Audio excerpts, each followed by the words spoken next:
and staying at a place, LD, he can do it. So we're thrilled to have him. He has two wonderful daughters and a bunch of grandkids, and he goes up to Mid American and watches his girls, his grand girls, watches them cheerlead and do all kinds of things. So he's active, and you're going to love hearing what he has to say tonight. So thanks everybody for joining. Oh, I see Hal, all the way from the Orient. So good evening, Al. It's good to see you, brother. Actually, you're there. It's is it morning? It is. It's 9 a.m. 9 Yeah, I'm sorry. I haven't been able to attend these for a while because during the semester, when you guys have these, I'm in class teaching. Okay. Because it's semester time, right? So, but during the breaks, I can easily make it. So I'm trying to do that. Great. We're glad to have you. Glad to have Absolutely. you. All right. So let me just get right into. I want to pray at the end of today for all of us. So let me jump right in. We sent to you a document that has it's probably 2 or 3 pages of stuff. And I want to hit the 7 things really quick for you. And then I'm going to turn it over to LD. And LD is going to talk about some of those failures, some of those mistakes he's made, and maybe how to keep you from making them. And so, not everybody will do what LD is getting ready to do. Some guys would not do this tonight. And so I really appreciate LD stepping into this. So if you have your sheets of paper and you have them printed out, or you have your computer up running, or your phone, if you can look at some of these, let's jump right into it tonight, and let's get after it. Okay. So number 1, the 7 mistakes senior pastors can make is the failure to empower your leadership in team and staff. Failure to empower. So 5 ingredients there. The first one is trust with responsibility. If you don't trust your staff, you are going to be in serious problems in just a little bit. So you've got to learn to trust them. And as a kid, your parents probably trusted you, maybe gave you the keys to the car, gave you more responsibility at work. You began to pick up more responsibilities there. So trust is really crucial. Now, there's a difference in trust and control. Okay. And none of us like control. We want to be trusted, not controlled.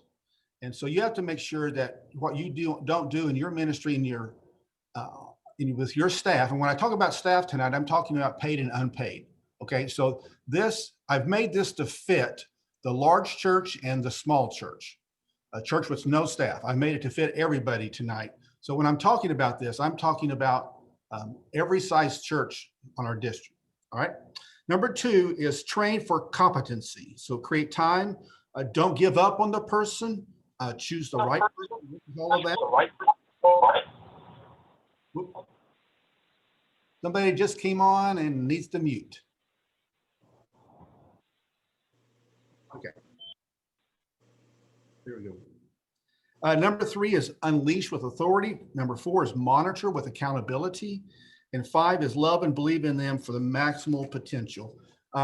This one makes us all go crazy, but we've got to live with it. If somebody can do the job 80% of your capacity, then you've got to let it go. 80% might be a large number for you, but there'll be times you're going to walk into something and that ministry is not going to be done. So let me use this illustration, very simple, and it's kind of silly, but you'll get it.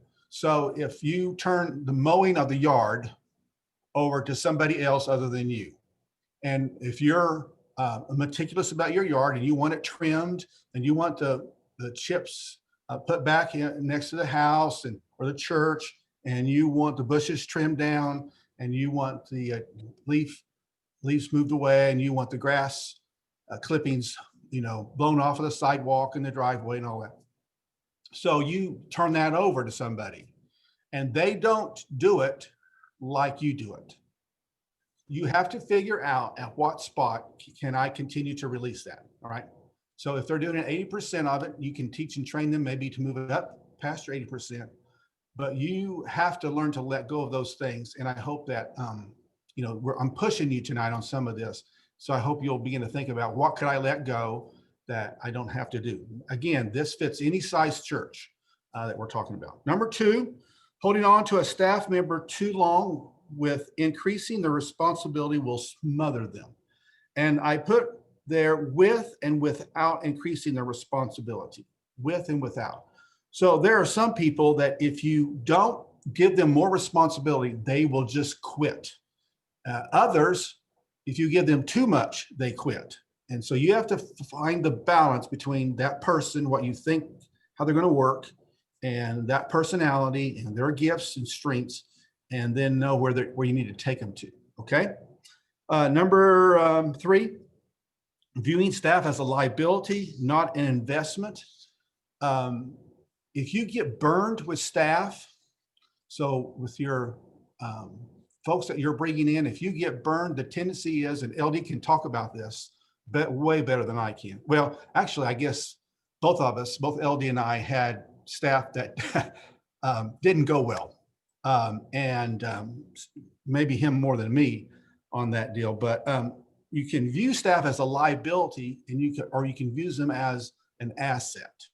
And so, how you work with them, I'm going to guess that you will probably get hurt by some staff, and there's probably nothing you can do about it. You're just going to have to fight through it. So, and LD may be able to talk about that here in a second. Number 4, failure to diversify the team's background, strengths, weaknesses, experiences. So here is, if I'm 60, if I went back into the pastorate and I hired staff, I would hire staff that would be probably 30, 35 years old. And I would do that on purpose. I probably wouldn't hire somebody my age, although they might have lots more experience and it might go smoother. We have a tendency to draw to our churches and to our ministries people who are our age and think and act like we do. And so what's going to happen is if you bring in a 60-year-old, I'm 59, so if I brought in a 60-year-old, we would have a church that's older. If I bring in somebody that's 35, or if I give ministry staff, so you got somebody in your church and you're thinking, should I give that ministry to a 60-year-old or should I give it to a 35-year-old? I would say you need to really think about looking at that 35-year-old and then mentoring them up in their abilities. Okay, does that all make sense to everybody? Let me pause for a second because that one's really, to me, that's really important. Any questions on it? Thoughts? Everybody good? All right, let me jump in to the end of that where it says the idea of plays with using new people. So do you use new people? And at what rate do you use new people? And how do you trust them? If you bring them in too early, you can end up with a disaster. If you bring them in too late and they decide you're not going to be used them in ministry, they can step out of the church. And so strong leaders want to be used. You have to figure out how to use them. And LD can for sure address that. He had a lady that started coming to church, and she was she's in charge of a TV station. And he looked at her and began to have conversations with her. She, in reverse, said, hey, we'd love to use you. And believe it or not, LD is on TV every Sunday morning because of that connection that they were making in relationship. So it's kind of cool. Number 5, lack of intentional effort to be in touch with the morale and to build it. So on your sheet, I've got there morale busters, inconsistent behavior. And that would also not only include you, how your behavior is to your staff, but also their behavior. Poor communication. If you are a poor communicator, if you're not all the time talking to your staff, you're going to end up with that problem. 3, ignoring problems. Okay, so let me address this one. I want to stay here I want to land here just for a second. If you have somebody in your church who is doing something they shouldn't be doing, or there is a staff, when we talk about staff, we're talking about somebody that you bring up in your church, whether you're a church of 30 or you're a church of 300, it doesn't matter. If you've got somebody that you're giving ministry to and they have an issue, you cannot ignore the issue. Okay, let me say that slower. You cannot ignore. You say, well, I just hate tension. Well, my friends, if you don't deal with that tension really quick, you're going to have more tension, and the tension is going to cause you headaches. Okay. So if there's an issue, don't ignore it. Don't think it's going to go away. Let's face it, deal with it. And if you need help with that, that's what we're here for, to help you. Or if you have some friends that are dealing with things, then you can do that. So as a pastor, I had LD. And so when I dealt with issues, because LD was wiser and more experienced and had a much larger church than I had, there was probably not very many things that LD had not gone through that I was getting ready to go through. And so he would look at me and he would be really honest. He's the one that would say to me, that's got to be the dumbest idea I've ever heard of, Phil. What are you thinking? Or when are you going to do something about that? Or when I was going through, we were laughing about this, LD. When I turned 50, we were on a trip, or 45, 50, whatever. We went on a trip, and so I got a flat haircut. I thought it was great, man. It was great for me. Rhonda hated that haircut. My kids hated that haircut, and I was coming in, and that was about the time we had a major disaster, and I was probably just moping. And one day I came in, and I had started to let it grow because Rhonda thought it would look better. And I kind of gotten a little energy. I walked into the restaurant, and LD looked at me and said, "It's about time you got out of that dungeon." He was tired of me moping around. All right. And he had grace in that. But I'm just saying to you, if there's an issue, deal with it as quickly as you possibly can. And if you need advice, then go to somebody that's wiser and more experienced than you, so you don't do something really dumb in handling the situation. Okay.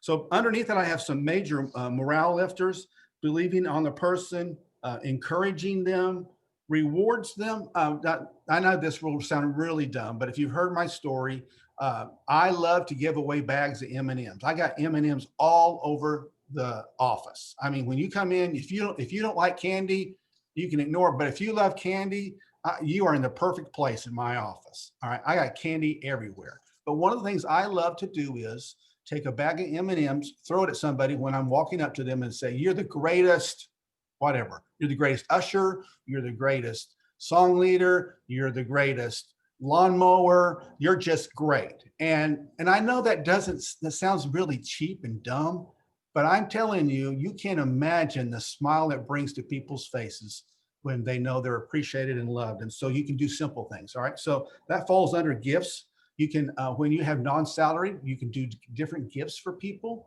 That might even be flowers. If you have ladies in your church that are doing something really cool, chocolates, flowers, simple things you can do. And if you've been with me here just recently, went down to the kids, to the teens winter retreat in November. I stopped by and I got flowers for Fred Toomey's wife and Rick's wife. Oh, there's Fred's on here. So I got flowers for their wives and candy for him and Rick and the chef, the guy that was doing the kitchen. And so I brought him up and I just said, "Thank you." Now, I couldn't give him thousands of dollars to say thank you, but I wanted to know how much we appreciated it. And I think, Fred, Angie was okay with all of that, with you giving her flowers. And I think that smile was good. And I think the chocolates worked out for you. Is that okay? Chocolates worked out well for my kids that were there. Okay. Fred's on a diet and he's lost over 60 pounds, folks. So he's knocking it out. You can give if you have paid staff, if you don't have the money to give a raise, you can give things like vacation days, ministry training days away. And may sound really dumb, but you can give perks like maybe you have a person that cleans the church, and you could say to them, "Hey, listen, at such and such day, I'd love for you to go to such and such house, and we want you to clean. We're going to pay for you to clean it." And you give a little extra, and you arrange for that person to be gone, maybe work with their spouse, and you surprise them by cleaning their house. Now, some of you, that absolutely puts puts you into panic. You're thinking somebody's going to clean my house. I have to clean my house before they clean my house. But it's a good thing. And I found that ladies love that. It's a wonderful gift. It's a blessing to them. And maybe that's an idea for you. Number 6, hiring too quickly without doing the necessary background checks. I cannot tell you enough to please be thorough when you get ready to bring somebody on, whether that's staff or whatever scenario that is. And in today's world, you cannot afford not to have background checks done. You can't afford to call the previous person they've worked with. Now, that also applies to the small church, okay? So if you're going to put somebody in charge of your children, or they're going to be working with your teens, okay? Don't just throw them in. Do a little bit of background checking to say, how are they? For the Church of the Nazarene, if you're going to work with kids, every church should have a background check. So every person should be checked. And so you should do that no matter what the scenario. But you also should call a few people to say, how is this person at work? What are they like? Do they work with people or not? So work with all of that. All right. Number 7, failure to train and develop your staff, whether they're paid or non-paid. This is a wonderful opportunity for you to meet with them and to develop staff lessons and training times and to mentor them. And I want to encourage you to do that. I was in a situation last night, and we were talking about a situation. And this particular pastor meets with his staff every week as a group, meets with them in person during the week. And then he meets with each of his board members once a month. And what he's doing there is he's developing them as leaders. And then he's trying to get them to be persons who would be multipliers. One of the things he does, he asks 2 questions. Who have you connected with this week? And who have you talked about Jesus with this week or this month? And so creating accountability. I know in Gary Swearengen's church, after they did the Paul Borland plan, that is a question that is asked to every board member every month. Who have you talked with about Jesus? Now, if you had a chance to listen to Kevin Jack's podcast, which I sent out to all of you 2 weeks ago, and so he'll do another one tomorrow, or maybe it's today. He asked the question is, what did you do to further the mission? That should be a question we should be asking each day of our own lives. So those are questions that can help you out, and so that you don't make some major mistakes in your ministry. Okay. All right. Any questions or thoughts or comments on stuff that I'm just dumped on you right now? Just a bunch of information. Everybody good? Okay. So I want to turn it over to quick, Phil. Yes, go ahead. Oh, sorry, just a quick thing. Earlier, when you were talking about passing on leadership responsibilities to maybe a younger generation, if you're hiring new staff, how would you balance not leaving out that older generation? And I know obviously it's going to require discernment from the Holy Spirit. So if, we're wanting, like you said, we attract who we are. So we're going to attract people in similar age brackets that we are. So it's natural for us, to hire someone like us. But I don't know if maybe you could address when to know when it's right to hire that young or bring on that younger person, or to give that older person an opportunity to continue to use their gifts so they don't feel left out also. Okay, no, that's a great question. And my process would have been this. If I was going to bring on staff, I would bring younger staff on. Underneath them, then that's where I would use my more experienced people. So so I bring on a staff person, and underneath them, let's do grounds and maintenance of the church. However people look at that. Okay. Well, that grounds and maintenance person could be a person who's my age. They're very experienced. They know what they're doing. They're going to bring people on who are going to get the job done. And so so the person who's reporting to me, the young person, is working with this person. And so I love the idea that a 35-year-old is working with a 60-year-old to get a job done. I just absolutely love that. So I'm really big on intergenerational ministries. And I think churches that only focus on a generation will eventually make a mistake, and it will catch up with them. It just takes time on those things, but that will show up.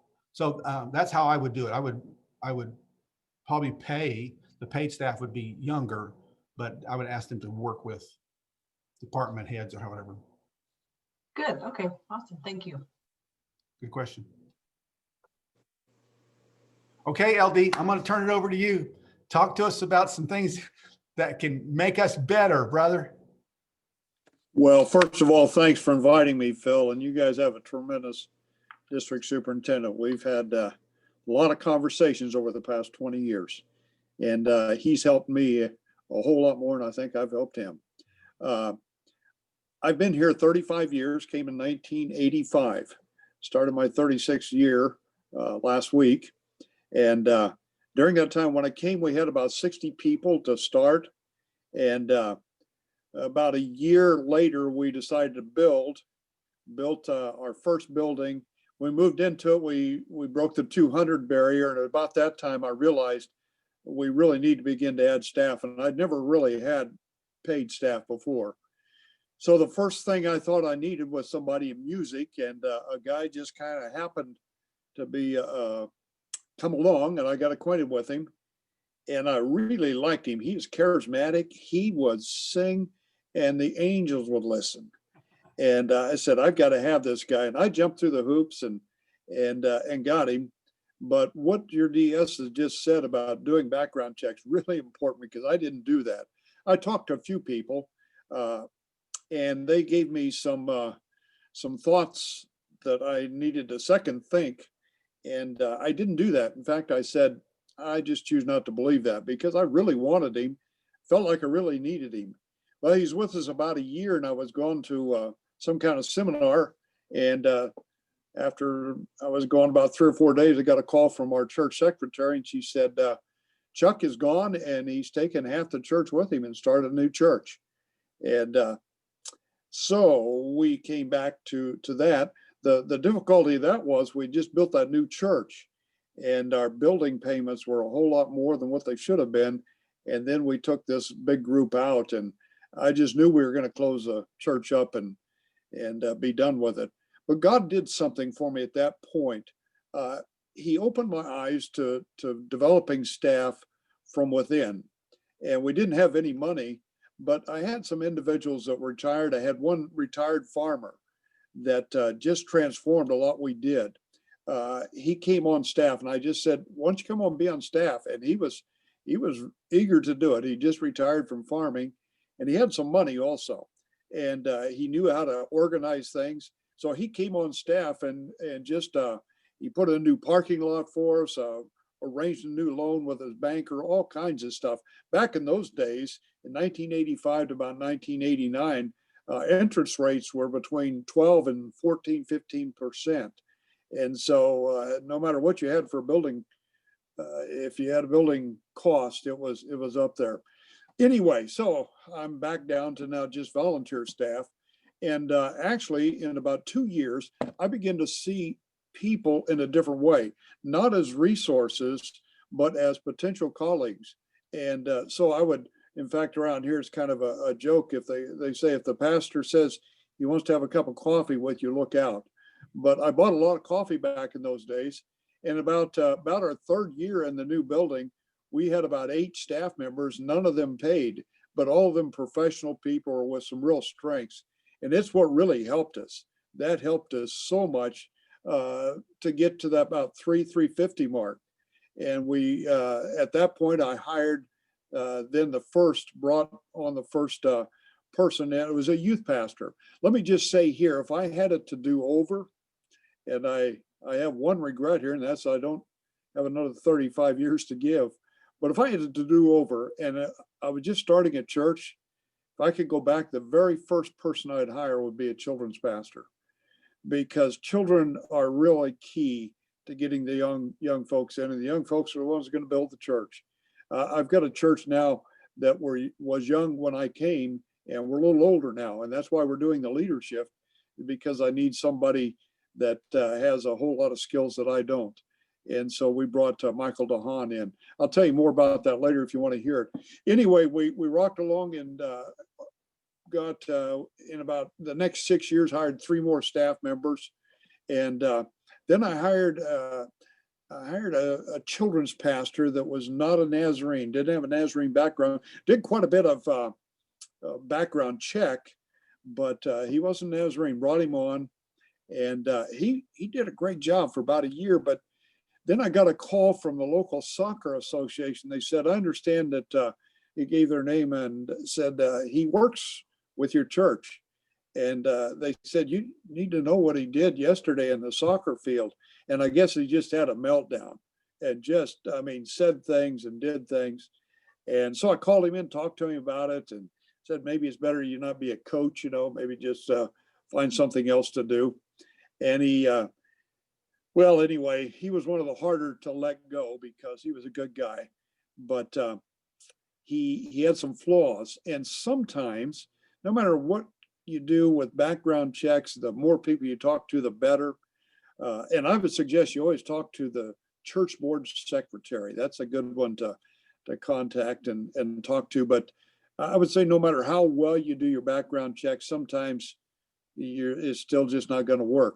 You can have I use an illustration. You have a perfect padlock and a perfect key, but if that key doesn't unlock the padlock, they're both useless.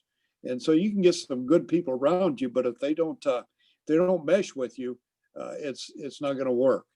So what I learned when I had about 6 staff members now, and I've had to let about 2 of them go during that time, was to learn to staff to my weakness, not my strength.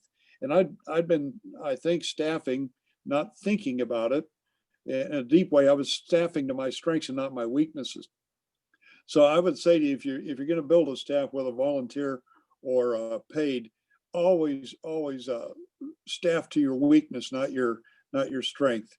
I tell our staff when they come in, I sit down and have a nice long conversation with them and let them know I'm going to have their back, and no matter what happens, we'll work it through together. And I tell them there's only one caveat in the whole thing, and that's if they ever do anything that makes me choose between them and the congregation, I tell them, I want you to know I'll always choose for the congregation, because that's the only person that's going to defend the congregation is the senior pastor. And so no matter how much you like that staff member, which brings me to another point that I've encountered over the years. I think the first 2 staff members I brought on, I tried to be their best friend. I tried to go out and have coffee with them, get acquainted with their family, have their family into our home, and didn't seem to really gel. I don't know as you can have your staff as your best friends. Now, maybe, and different personalities certainly are going to react differently. But for me, I've never tried to make my staff my best friends. We're colleagues. We eat together at least once a week. We have a staff meeting on Thursdays and always go out to lunch together afterwards. So we spend time together and pray together and talk together, laugh together. Our staff meetings last about 3 hours. We start at 9 and go to 12. And we have a lot of fun together, but they're not my best friends, partly because if you let them become your best friend and something goes wrong, then you're conflicted. Now you're picking between your best friend, perhaps, or a really close friend, rather than a colleague or somebody that's working with you.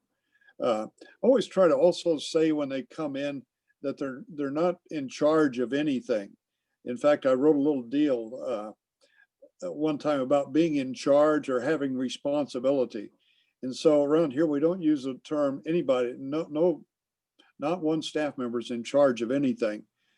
They have responsibility.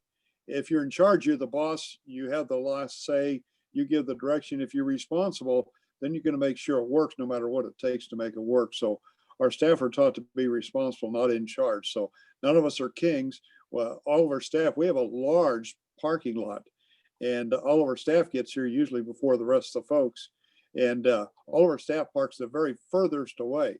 Nobody gets the choice parking places. And I tell them that's because we're servants, and I've never seen a servant that got the best parking places or the choice things. So anyway, I would say one thing about what your DS said about the very first one on your deal there, trust with responsibility and give them the keys to the car. I'm not sure I agree with that because Phil, I just bought another car and I'm not sure I'm ready to give that to a staff member yet. So, but what you were saying there is you do have to trust them. You must give them responsibility. If you don't give them responsibility, then don't bring them in. We do strength finders for all of our staff, and we go through strength finders every other year just to see, because some of our staff's strengths change as they get more information, more experience, and as they get a little older. Sometimes their strengths change. So we go through the strength finders about every other year. So we kind of really understand each other. So when difficulty does come up, when we have differences of opinion, if you remember their strengths, usually you can find why they're reacting the way they're reacting because of what their strengths or weaknesses are. And if you know about it, it sure makes it a lot easier. So we're a strong proponent of strength finders.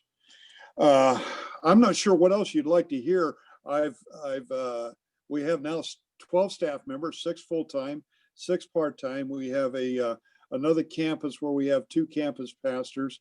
They're building a church about 15 miles from us, still in the city. They have about 400 families that they're responsible for, and they're making some real inroads.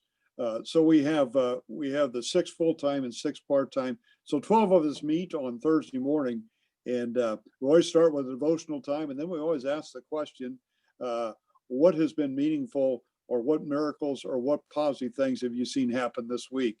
And it's always good to get the reports of what's going on. And we have a person in there taking minutes. So when everything's over, about 2 hours afterwards, they get a copy of all the everything that has gone on in the staff, and especially those great reports. So it's just kind of a way to celebrate the wins, which is another thing. You always give your wins away.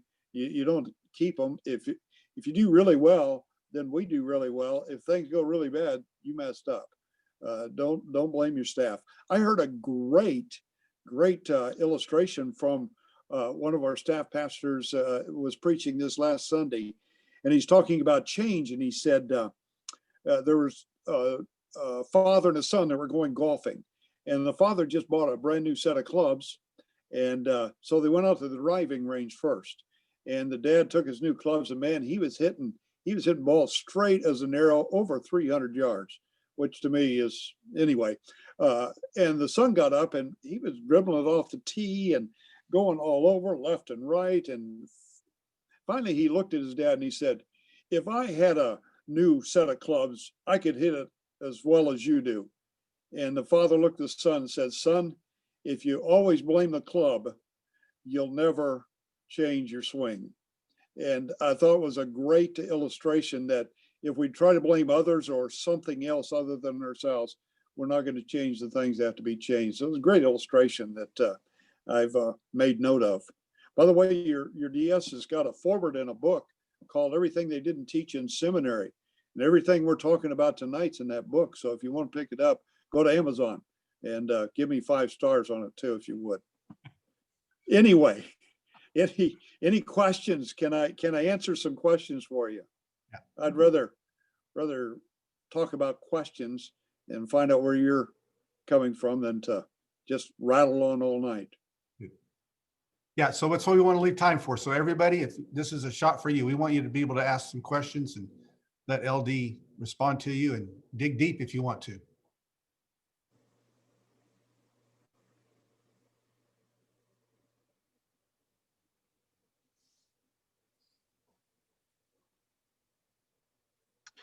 Ted Johnson here. LD, when do you do most of your training with your staff and lay leadership? We do it in staff meeting. The first thing we do is we have devotions and we have those questions about the wins. And then we have about a 30-minute training session every staff meeting. And I usually do that. Sometimes I give that, I've been slowly giving that over to the pastor that's going to be replacing me, and he's been doing some of that. But we try to do about 30 minutes of leadership training all the time. And boy, you have to keep digging to find new stuff. But it helps because when we're doing that, it's amazing some of the things you dig out that some guys and some gals are working with that you'd never known if you hadn't been doing that. So we do training every week, 30 minutes, sometimes 20, sometimes 45, and sometimes the whole 3 hours. I mean, we can get on to something and don't get calendaring done or anything else, but not all the time, but a few times we've gone the whole 3 hours talking about a situation. So every week, see, ask me one question, I give you 3 answers. Every week, 30 minutes. Awesome. And any size church can do that. So if you had a church of 30, again, you could bring in people who are leading. So if you had a music person or a Sunday school or whatever you had, your youth or children, you could bring them in, maybe have a meeting, whether that would be before church or after, whatever you can make work, and you could do what he's talking about. You're building from the ground up, and it's leadership development, and LD is a master at that. It said it's good to learn from experience. It's better to learn from other people's experience. And I'm not very smart, but I have been down the road and pulled through keyholes backwards sometimes. So I can tell you how it hurts. You learn to duck.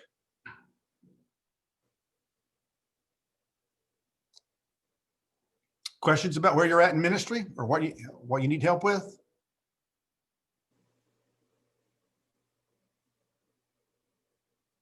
You guys are all chilled out tonight. It's been too nice of a day, hasn't it? Something I could ask. Sorry, I don't mean to interrupt you. Go ahead. Okay, yeah, just real quick. Something I've never been a lead pastor over here in Korea, but I have been an assistant pastor and a volunteer pastor and things like that. And something I've seen a few times now is people who have changed their lives wanting to become, come into ministry. I mean, people with checkered pasts, right? All different kinds. So both of you, Phil and LD, have mentioned, background checks, and obviously that's a big deal. But how do we balance that against the grace that we need to give people and the hope that we have for life change? And I can tell you, I've met people here in Korea. So I'll give you a funny example. In Asia, this is going to maybe shock some of you. Tattoos are still very, very, very, it's changing, but tattoos are seen as very bad, especially in Korea, Japan, and China. If you have a tattoo, that's usually a gang sign in these countries. Very much so. I mean, like organized crime sometimes. So, if you have a guy coming in with tattoos all up his arm, but his life has changed and he wants to live for Jesus, and he has been for a while, but maybe he just, maybe he had a good 10 years when he was really young where he just did a bunch of bad stuff, but he's how do you balance that? Like, where does the line, what would you do as a senior pastor if you've had somebody with a life change and Jesus has done a work in their life, but they have stuff in the background that is hard? Well, that's a really great question. I think the first thing I'd do is buy him a lot of coffee and talk and find out where his real strengths and weaknesses are. And then maybe just give him a little bit at a time, a little bit of something, see how he does. And if he does well, give him a little bit more of something and just do it pieces. And you've already thought of that, I know. But the problem is if you give somebody that's not been in ministry a big position, sometimes 2 things can happen. First of all, they can feel exalted, especially in the Korean mindset sometimes. I was in Japan and China 2 years ago, And I found out about those tattoos. I don't even think you can be in the armed forces or in the police department in any of those countries if you have a tattoo, they said. There are restrictions, but it depends on the country. Yeah. They're right. Yeah. So I'd say give them a little bit of time, see how they do, and just walk with them. And if they're really good, they're going to come along. They'll prove themselves. And you know what? Usually people look at what people do, not what they say. And so if they do really well, he'll win them over slowly. I just wouldn't give a lot real quick. Yeah. Wouldn't give you the keys to the car, Phil. Your car. Hey, I want you, that's a great question, Hal. And I want everybody to notice, if you haven't picked up on it yet, do you notice how LD, his view on everybody is the positive? Have you picked that up already? He's looking at everybody this way, not this way. And he actually believes you're better than you are. Did you catch that, what I just said? He believes you're better than you are. And if you could take away that one thing tonight, I would tell you, believe in people in such a way that they're better than they are and raise them up this level. So great question, Hal. Great. Somebody else is going to ask. Phil, I'll tell you outright that a big reason that I am the person I am, apart from Jesus Christ, is because you saw something in me I didn't know was in me. And I didn't love me or like me, and you did. Enough for both of us. It was amazing. So thank you. I'll give you that, but not an inch more. The question I have is I never know when I have too big of expectations. I mean, I came into a church down there. It was a little bit different culture than what I was used to. I'm the kind of guy that if Sunday school starts at 10, I'm there at 4 a.m. And, I expect people to at least be there, I don't know, 1:45 maybe. And that's not quite the culture. So I started by dropping hints, about responsibility, respect, but it seems to be slow going. And I noticed, I don't know, about a month ago that I was kind of getting irritated by it. And I'm not quite sure how to address that if you're a board member, you need to be there early and greet people when they walk in the door. And I want to be very firm about that. But it's not quite the culture they've ever had down there, or at least not in memory of anybody that I've spoken to. So I'm not sure how to address that without giving them full bore art, because I think the leaders should be there at least a day early. If I could just say, I think what I would do, I'd ride with the canoe I've got. I wouldn't try to change a whole lot, especially if it's culture. In the area of expectation, I learned a real hard lesson because I had a friend that was a layman in our church, and I put him in some places of real responsibility. And he disappointed me in the way he comported himself, how he took care of things.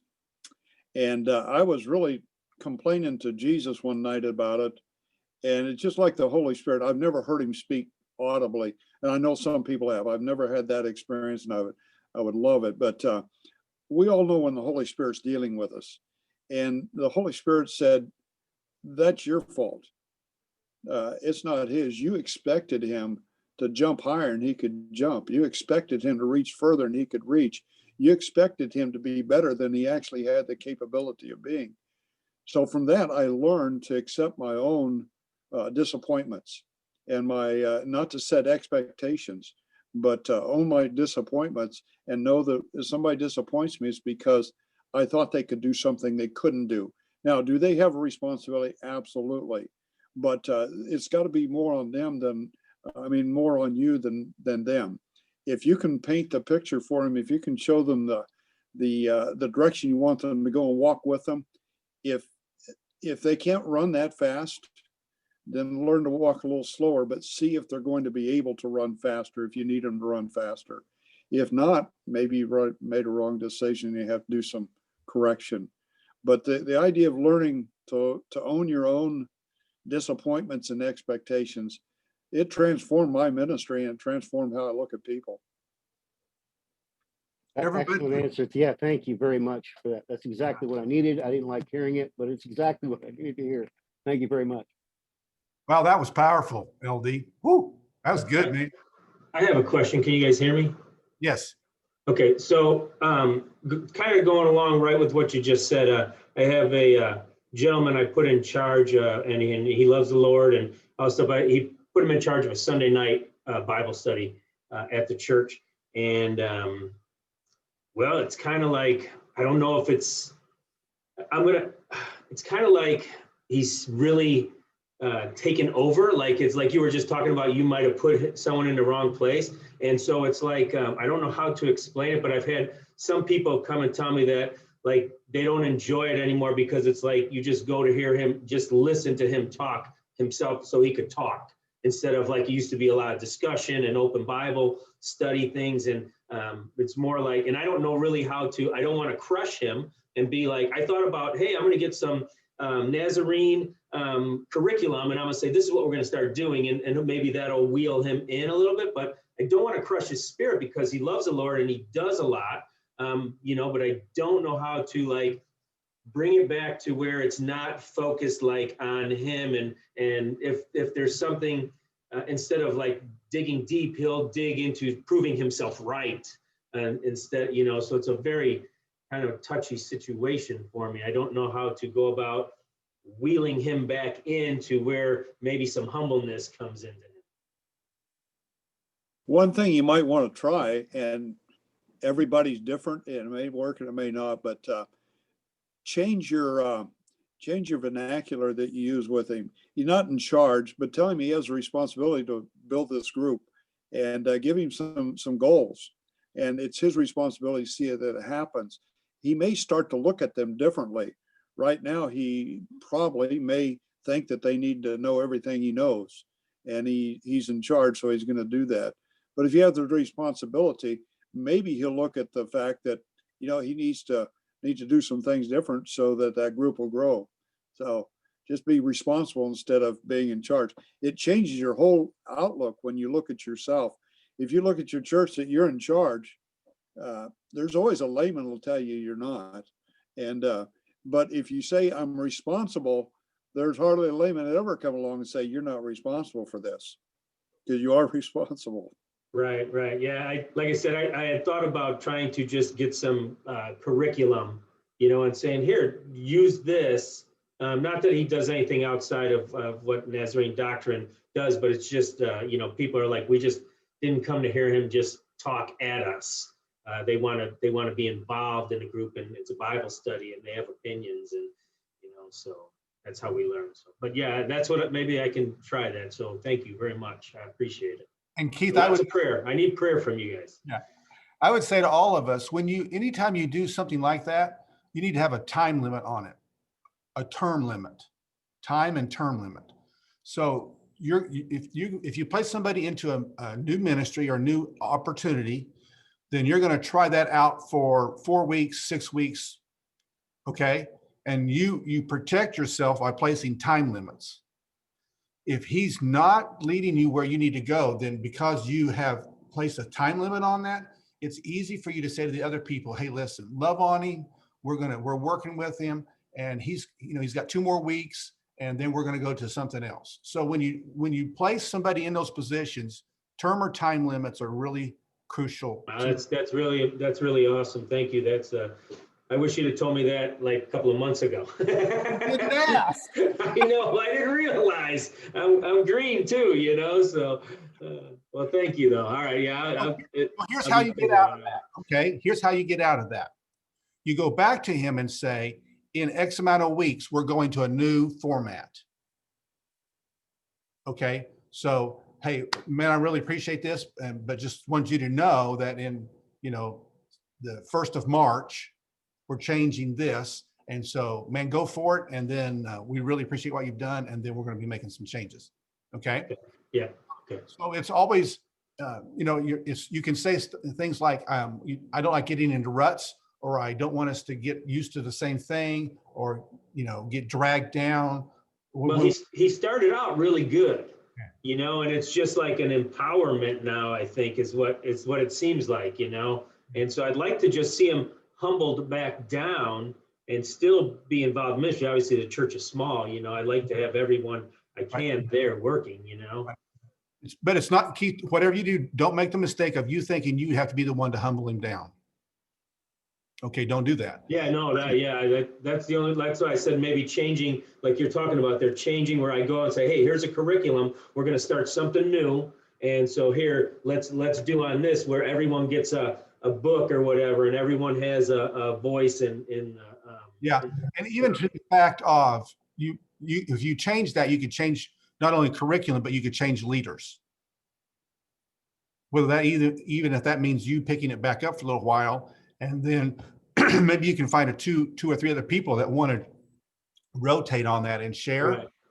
Right. So if you do that, That's a really good idea there too. I could rotate people throughout the class that are in the class, say, hey, this is your week to grow and learn. You got the book, you're gonna go ahead and you're gonna present this week's stuff and move it around that way.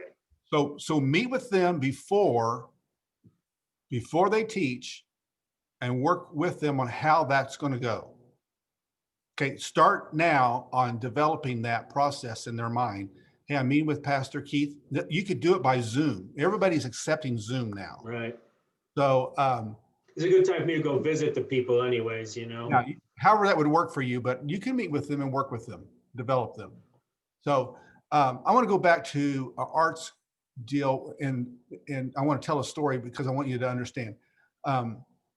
When you have these situations that Art's talking about and you're frustrated with your lay people, the worst thing you can do is let the frustration show up in your preaching of your message. Okay, your lay people are going to know you are pointing to somebody or you're pointing to something, and it is not going to go well.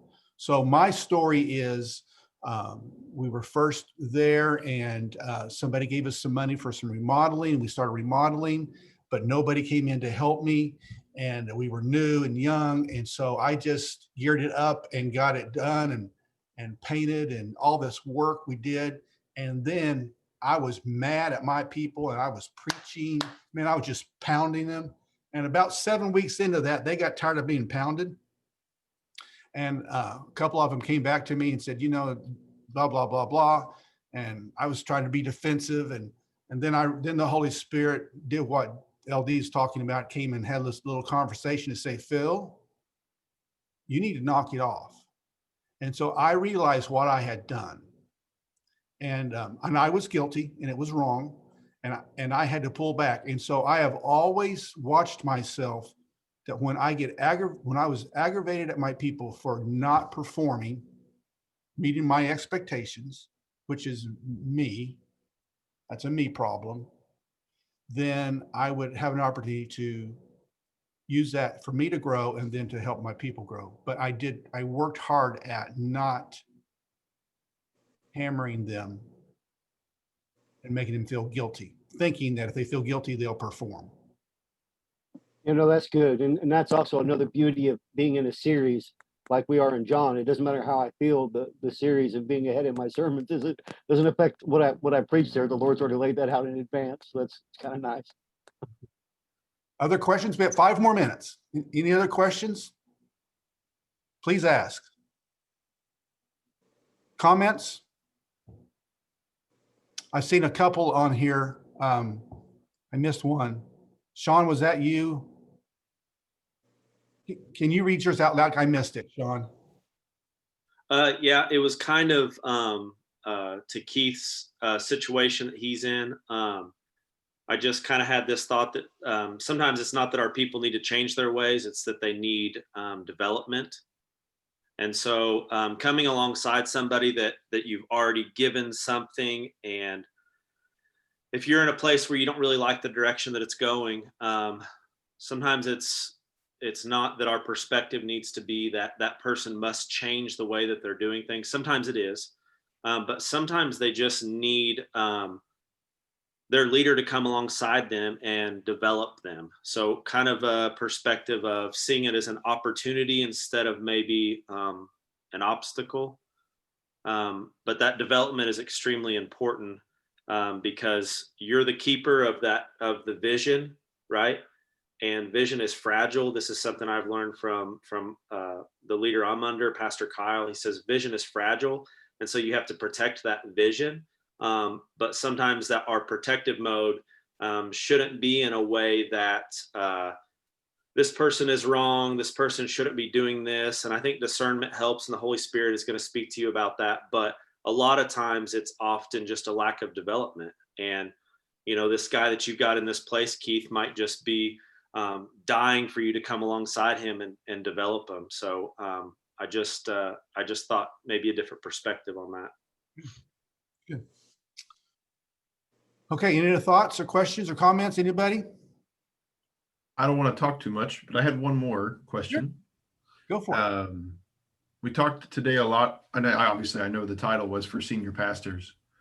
We talked kind of from the top down perspective, how to develop, how to raise people up, how to bring in young, all that kind of stuff. But, you know, I've always been an assistant pastor or a volunteer pastor or a missionary or a teacher or something like that. So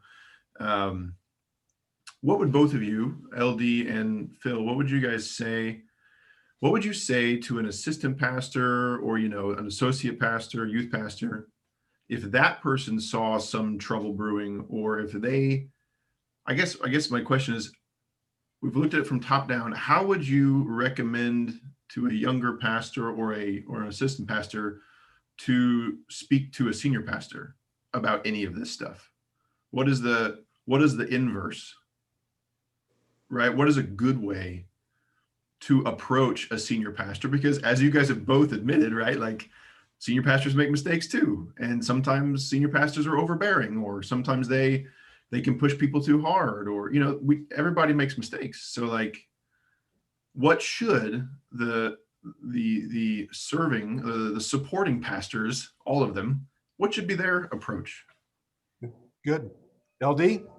That's a great question.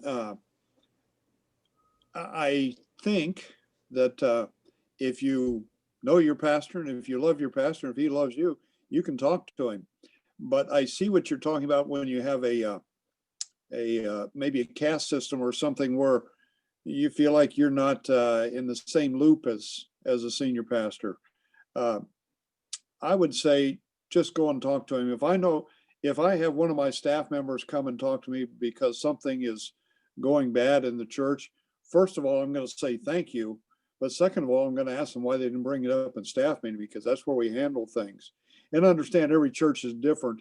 Ours is a staff-directed church, so it's not a board-directed church. But if things like that come up, I want to know them. As Phil said earlier, I sure don't want them to sit out there and steep and then get really bad. So I think I'd say, go talk to him, and he or she's probably going to say thank you. That's what they ought to say anyway. Your turn, Phil. No, I think that's a culture issue, Hal. I think that's building a culture that says I'm approachable. And so if you don't build the approachable concept and you're not a listener, I know people that when I get with them, they do more talking than anything else. And how can I say this?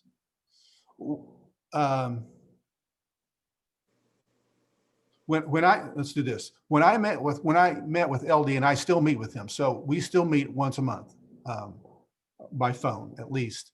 So when I meet with LD, I'm not trying to tell LD how to run his church. I'm asking LD how to run my district, how to help my pastors. His task, I've asked him his task is to keep me and keep my heartbeat to your hearts. Okay. So I have 3 mentors that God has asked me to do. So I have a mentor that's a spiritual guy. So every week he meets with me for 30 minutes.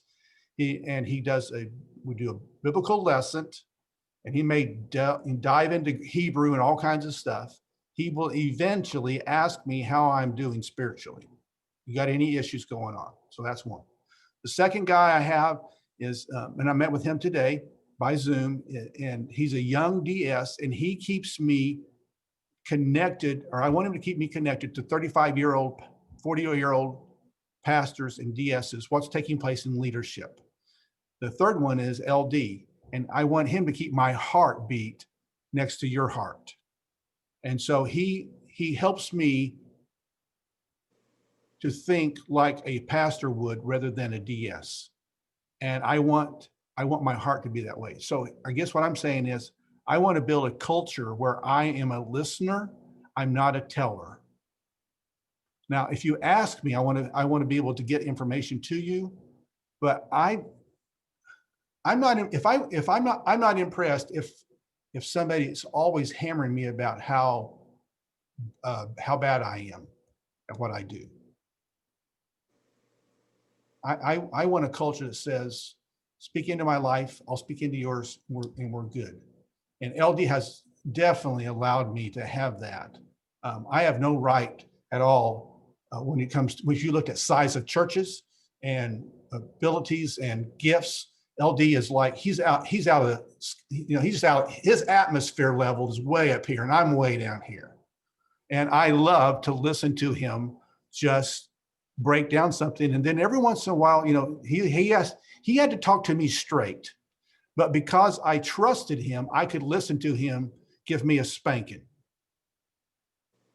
And so if you have a relationship like that, the spanking is a good thing because it redirects how you think, knowing I've been thinking about this all wrong. What is my problem? So I would leave LD at times and I would say, okay, God, LD is all over this. He's right. So what are we going to do about it? What are you going to do about this, God? And that's when he began to speak to me to make the changes.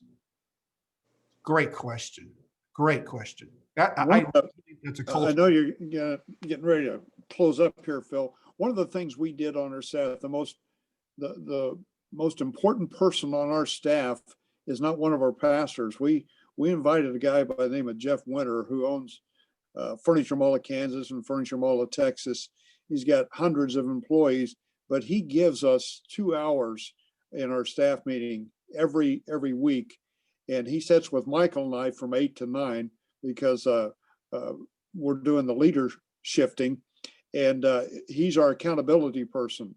But also he's our connector to the entire congregation. And so if we're not saying what we need to be saying in the area of announcements, if we're not, if something's going on in the congregation the pastors aren't aware of, or if there's something happening, Jeff's on top of it. He tells us, and we really appreciate that.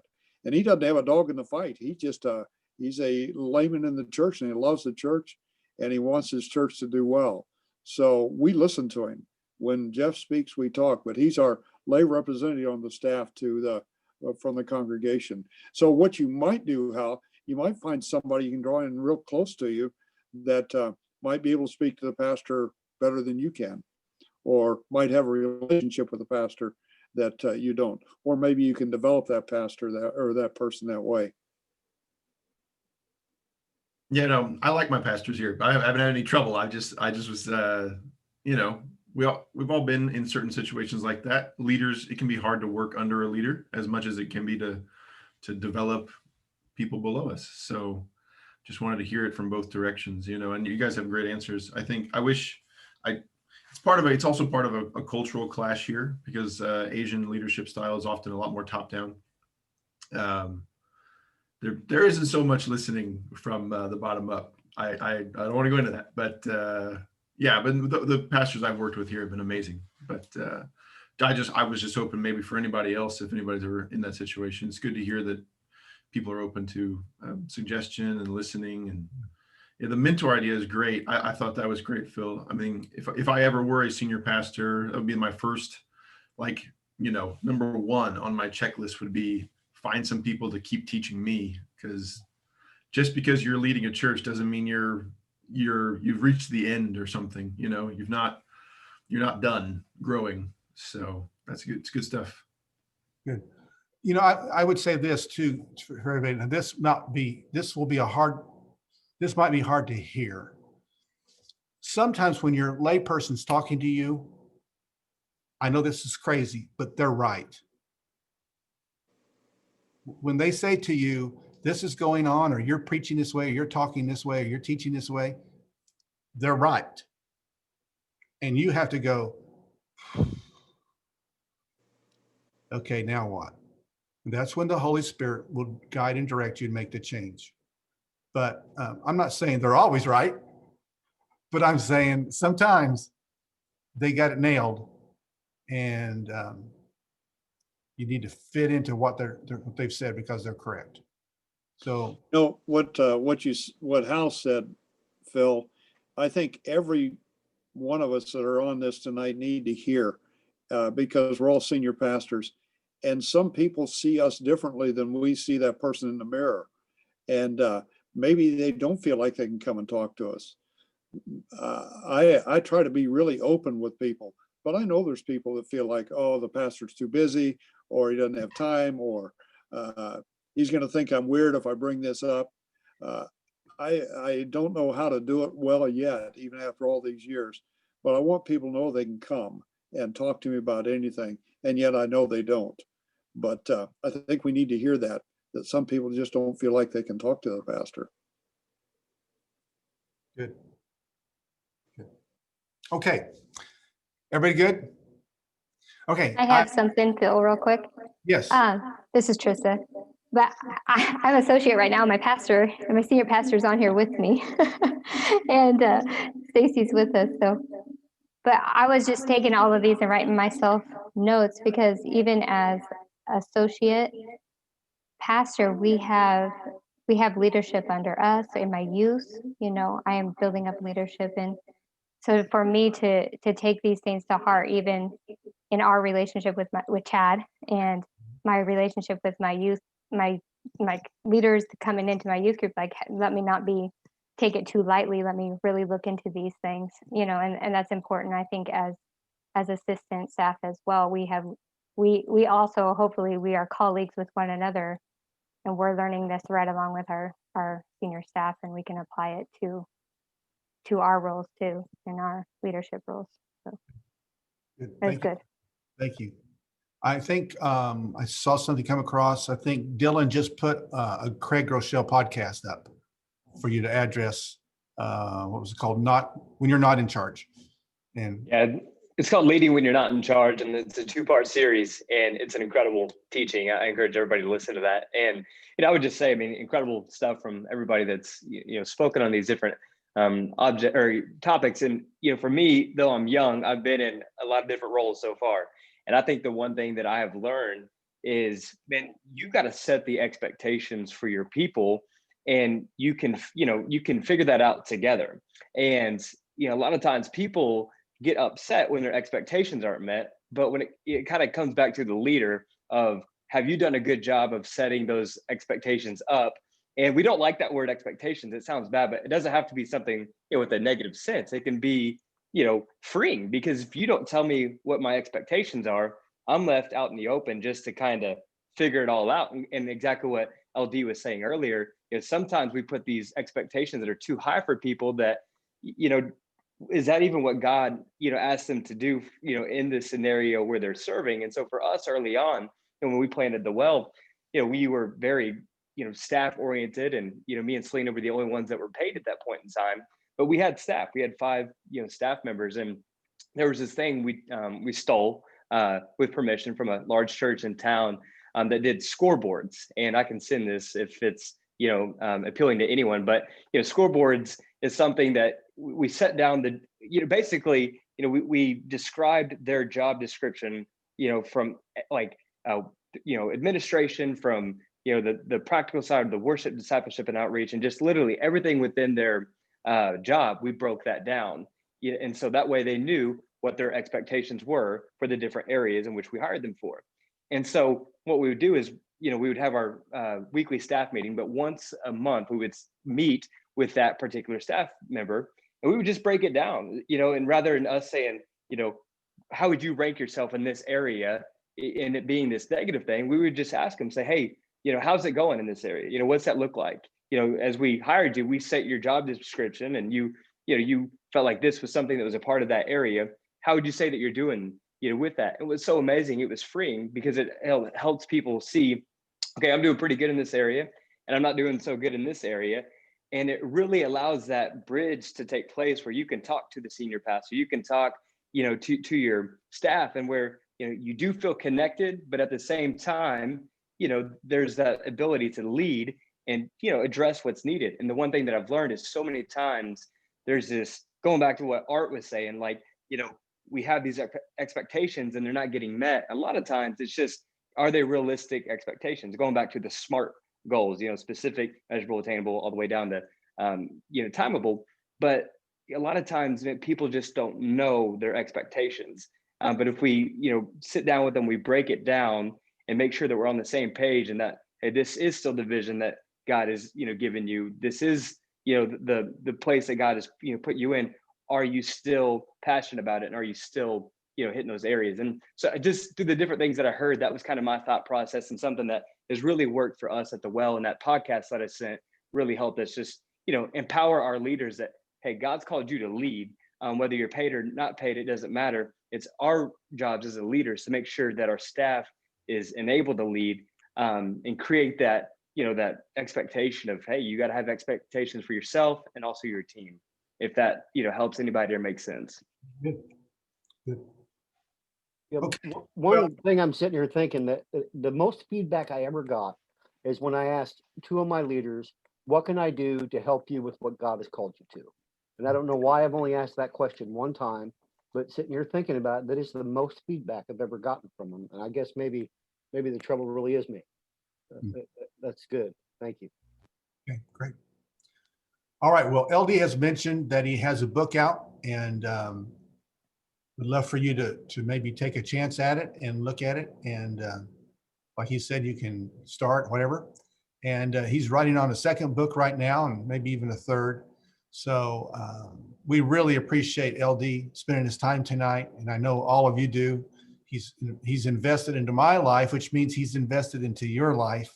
And tonight you've got a chance to see his heart. So thank you, LD, for joining us tonight. And I wanted to ask you to close us in prayer tonight, and then we'll tell everybody good night. Okay, well, first of all, thank you for having me, Phil. And hello, Joplin District. I have a heart for the Joplin District. I spent 4 years there, and they were really good years. Let me pray for you. Father God, thank you for men and women you call to ministry. And thank you for not only gifting them, but showing them how those gifts can be poured out. Remind us, oh God, that none of us have arrived. We're all in the learning curve. We're all in the schoolhouse. And I pray we can learn from one another and let iron sharpen iron. Bless Brother Phil. I pray that you'll continue to use him in a mighty way to develop leaders that will develop leaders. We ask these things and we praise you in Jesus' name. Amen. Amen. All right. Again, thank you, LD, and thank you, everybody, for joining us tonight. We hope it's been a good night for everybody. All right. Blessings to all of you. Go in his grace.